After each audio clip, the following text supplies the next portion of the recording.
Hi everybody, can anybody guess who we have today for our morning meeting? Yeah, good morning. So this is Maeve.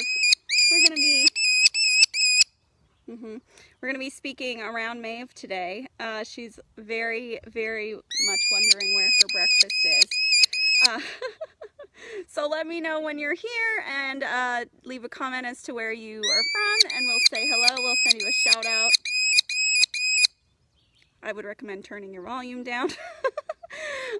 So Miss Maeve, good morning. She is very hungry for her breakfast. She's excited for her breakfast. She also likes to talk quite a bit. She's so loud. Good morning, Caitlin. Hello. Maeve misses you dearly. We're sitting out here in our little wetland area with Miss Maeve here. She's gonna watch some of the birds fly by and look longingly at them. I know. Miss Maeve here was brought to us as a very young bird. She was unfortunately hit by a car when she was very little. So, I know. So now, whenever she sees a person, she kind of acts as if she were seeing another falcon. So Maeve was brought to us after she was hit by a car and broke this wrist over here. Yes, broke that wrist on her right side, and that means she's not able to really change direction too well. Yes, I know. I'm gonna flip the camera. There we go. Hi! So she is now not able to fly as well as she would need to be able to in order to survive in the wild. They are fantastic hunters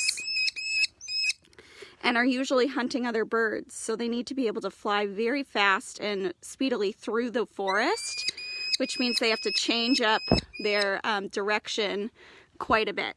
Hello, Perry in Framingham. Good morning, Ryan and Jessica in Chicago. Hello. Good morning, Katie. What? What is that sound? That's different.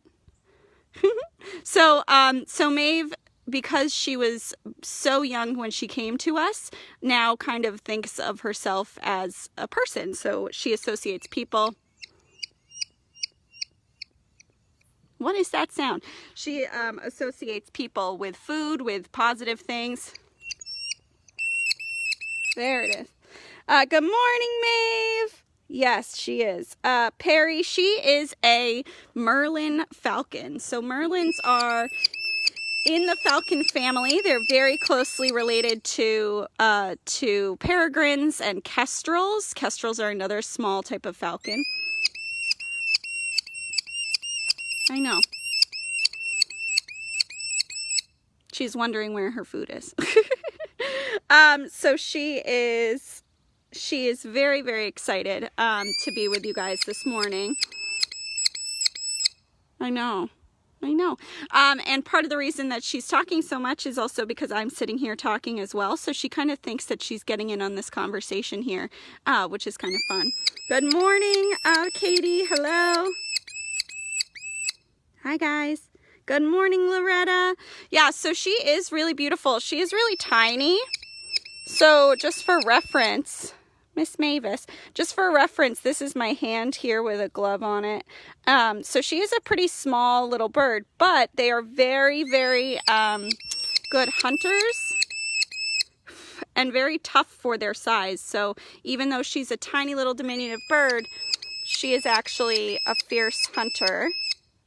Good morning, Sarah. Good morning, Kara. I know, so whenever we have Henry out, she is in her enclosure nearby chatting and saying, why am I not also going on a walk? And that actually happens whenever we walk by her enclosure. So she'll start making this noise. It's kind of a conversational sound. She does make she does make some noise when she's upset, and that noise can be kind of like a higher pitched faster version of this. But she is right now just kind of chatting, letting us know that she's here and talking to us. I might have her go perch on our little stump. I know. I might have her go perch on our little stump over there so we can see some of her relaxing behaviors. Hi, where are we going? Yes. Yes, you're very loud. Good morning. Mavis, you're such a good girl. Hello everybody, good morning. We're gonna perch, I think, over here on our little stump so she can kind of relax. Hi. Hello, I'll switch the camera back so you guys can get a better view of her. Hi, Miss Mavis. I know. Let's see. Good morning, Kara. Good morning, Michelle. Good morning. Good morning, Natalie. Natalie, she weighs about a pound. She is not too heavy. Yeah.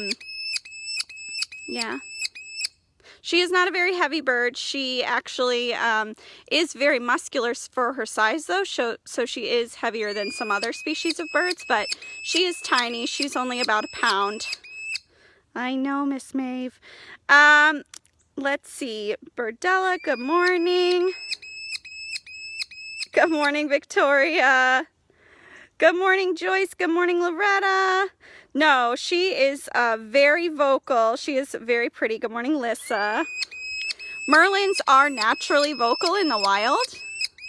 I know, you're talking so much. Merlins are naturally vocal in the wild. They will talk quite a bit to each other. So she normally would be quite conversational. You got sand. I know. And that's Gracie. That's our broadwing hawk, who is also like, hello, good morning. I also want food. Good morning. Yes, so let's see. How is she different than a hawk or a falcon from Will? So Will, she is a species of falcon. So she is a very small species of falcon. They are closely related to kestrels, which is another member of the falcon family. And they are somewhat more distantly related to our peregrine falcons. So they're all in that Falco genus, and they're known for having very pointed features. So they're kind of shaped like a little bullet, or a bomber. If you look at a video of, if you look at an image of a falcon next to like a B-52 bomber, you can see there's a lot of similarity there. You step up. That piece is loose, sorry. So you can see she has a very pointed tail, pointed wings, and that allows her to go very, very fast when she is flying. And these guys are usually hunting other species of birds, so they need to be in the wild in order to hunt their prey. So they are very quick, swift birds. You can also just see the shape of her body overall is very pointed and bullet shaped. Yeah. I know. And that just makes her very aerodynamic. All of her feathers are very sleek and laid down very flat. They spend a lot of time preening to make sure that they that their feathers are all perfect. So they are very, very aerodynamic. I know. About her. Yes, Sarah, she is the ultimate alarm clock. I have often thought I could like record her and good morning, Chuck. Good morning from Toledo. Good morning, Andrew. So these birds, yes, oh my God. These birds are quite migratory. They will actually migrate. They will migrate all the way to South America and Central America during the winter months. So I know. So they do make quite long distance migrations. They do that. I know. They do that twice a year. So they have a lot to contend with twice a year. You're such a good girl. Good morning. And then that's Grace behind her, another migratory bird. These birds are both migrating back to our area and nesting right now, so they're both very vocal this time of year. Hi! Let's see. Good morning, everybody. Good morning, Joanne. Good morning, Dad. Hello. My dad asks what birds she would hunt and who would hunt her. So she would hunt any sort of forest songbird. Hi. Yes. A lot of cardinals, other songbirds, finches, sparrows, things like that. And then any larger species of raptor could conceivably hunt for a Merlin, but Merlins are really tough and kind of like the Chihuahuas of the bird world. They don't really know their own size. In fact, a pair of Merlins has been, observed to harass and fight off. Well, that's because you're making too much noise. They have been known to harass and hunt and fight off a larger species of, you need some water. A larger species of raptors like eagles and hawks. So they will harass the bird until it leaves. So they are very, very mighty little bruisers. I know. So Lissa, she does look a lot like a kestrel. Kestrels are... It's a very weird sound. Similar species. They are both small falcons, but kestrels tend to have more of a blue-gray tint to their feathers, especially the males, and they tend to be a little bit more bright red rather than this dark rufous brown.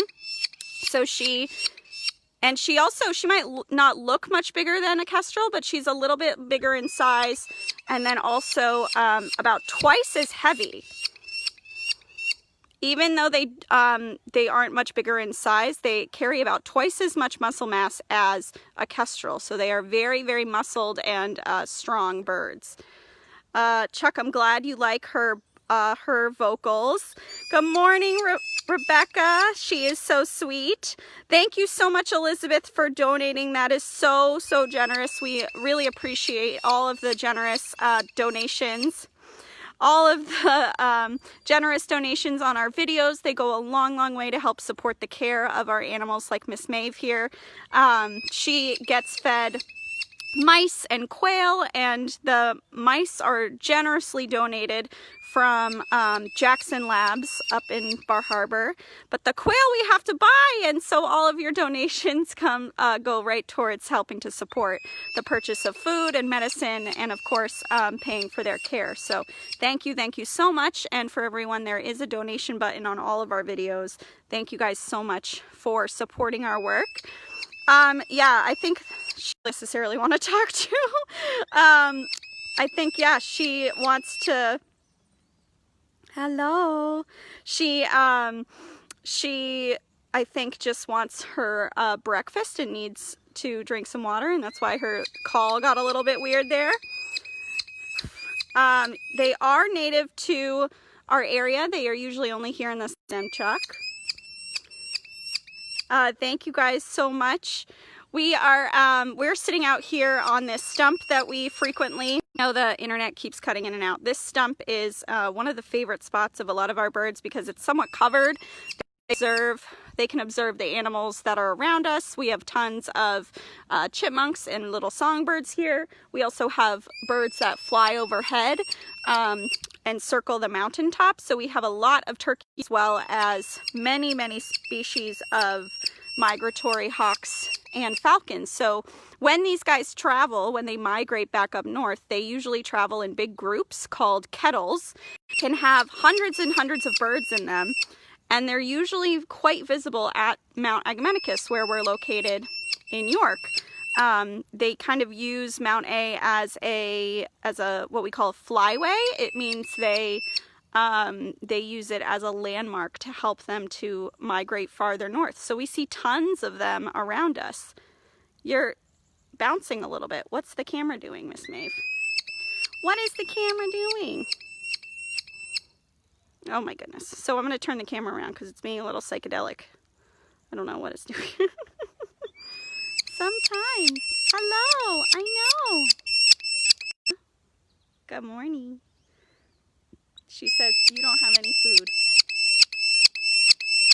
Perry, it is really cool how far she can turn her head around. It's not quite as far as like an owl's or anything like that, but they are still able to turn their head an incredible distance. They have a very flexible joint that attaches their neck to their spine, and that allows them to turn their head around quite far. What do you think? What do you think? Yes, and we do have a lot of thermals and wind currents, the coastal thermals, as a help to get them up and down when they migrate. Yeah. Good morning, Kristen. Good morning. Miss Maeve says hello. I know. So we have a lot of little birds in this area. We have a lot of nesting songbirds, and Miss Maeve is loving watching all of them right now. She finds them fascinating. Chuck, they are often seen near roadways. Kestrels are often seen near the road. Kestrels are known to, especially, who's that? Who's that lady? I know.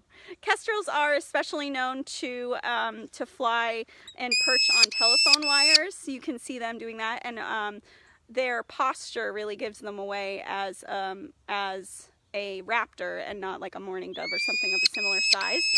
So if you see, where's she going? If you see something of about the size of like this, bobbing its little tail while it's sitting on a telephone wire, it's probably a kestrel. They'll also have that blue-gray to them. Where's she going? Where's she going?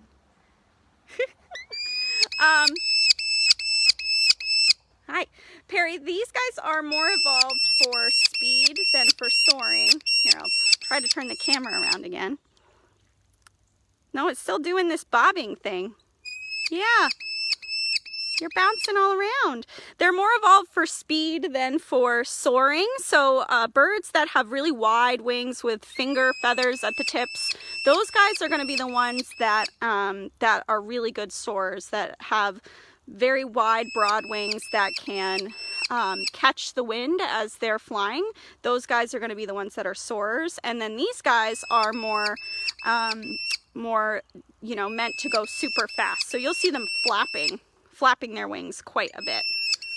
Here, can you step up? Good girl. I'm gonna go over here. Let's go over here. Hi. What do you think? Are you in the pretty trees? Hi. Good morning. I know. Hello. So Merlins are actually one of the less common species that we get here at the Center for Wildlife. We only usually get like 1 or 2 a year. They're not very common, and their numbers are actually going down because they are migratory, so they have a lot to contend with on that migration. And then they also are a smaller kind of mid-level predator. They are prey and also predator, so they have a lot to contend with out there in the wild. Hi. Along with habitat destruction and vehicle collisions and all of the things that we normally worry about.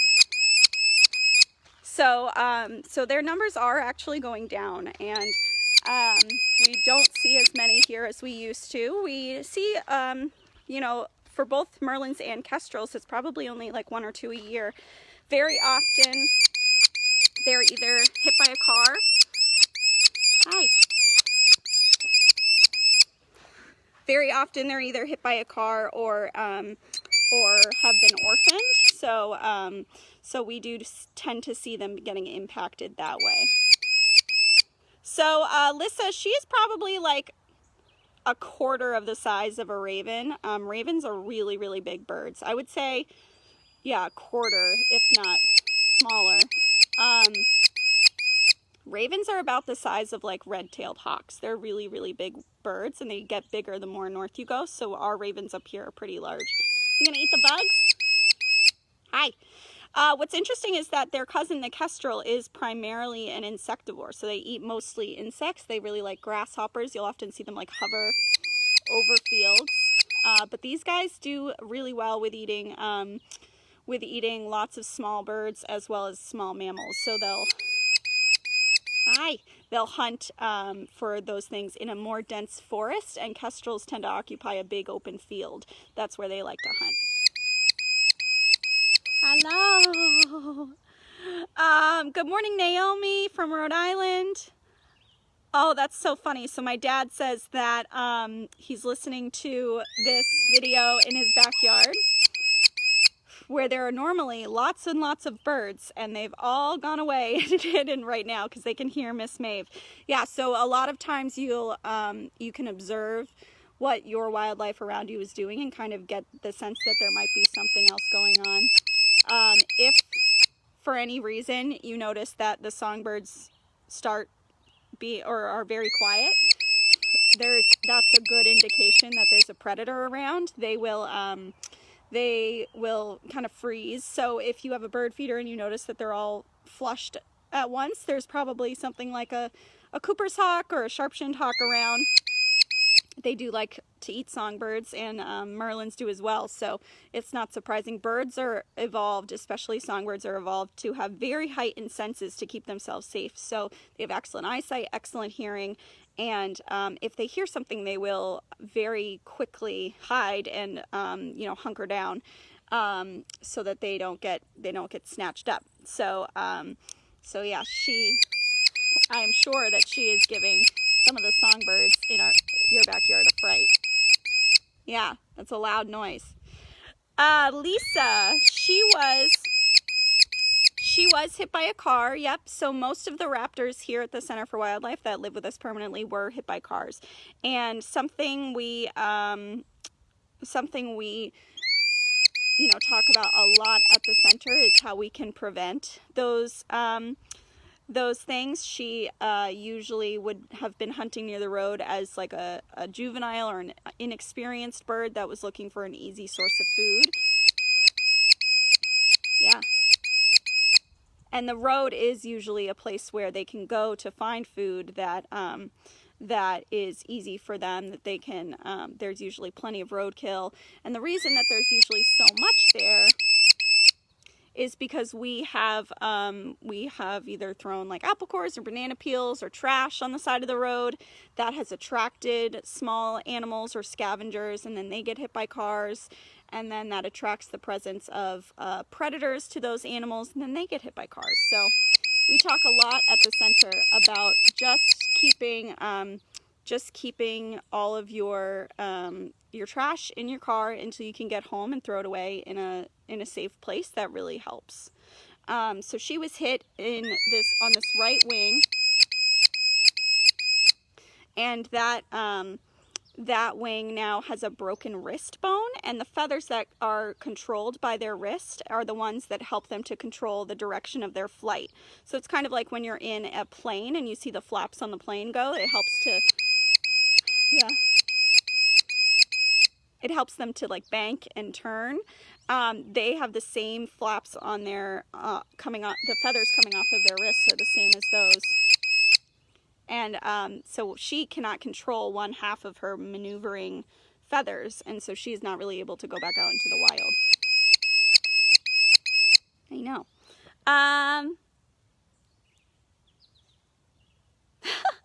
That's so funny.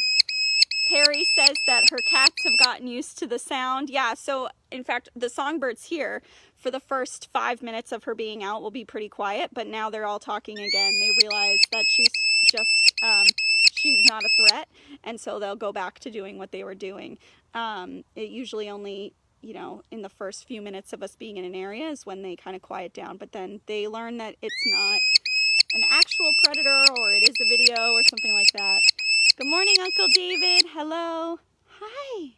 If you guys have any, If you guys have any other questions about Maeve, I'd be happy to answer them for you. We are going to go feed her breakfast otherwise, which she's very, very excited about. She is definitely spoiled. She gets 4 little mice today.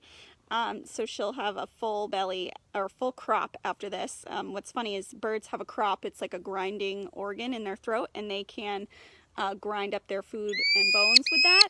And after they eat, it kind of bulges out, and you can see that they've had a really good meal. So she can fly in her enclosure. She can get up into up into the areas of her enclosure, but she is not able to really turn directions that well. So she is able to get up high. She can lift up off the ground. Her shoulder joints and her elbow joints still work really well. So she's still able to get lift, but she's not really able to maneuver too well once she's up in the air. So she can get around her enclosure really well, but in the wild she wouldn't be able to necessarily like weave between trees the way that they're supposed to. Hello, Piper. Good morning. Hi. Lisa, you can donate in one of several ways. We appreciate all forms of donation. You can certainly send a check to our P.O. box, which I think is listed on the information on our Facebook page. And you can also donate right here on this video. You can donate on our website. Yes, I know. These black flies are crazy, Maeve. Hold on. I just had to wipe a black fly out of my eye. It's really gross out. Yeah, I know. They're everywhere. Erin, she is a Merlin falcon.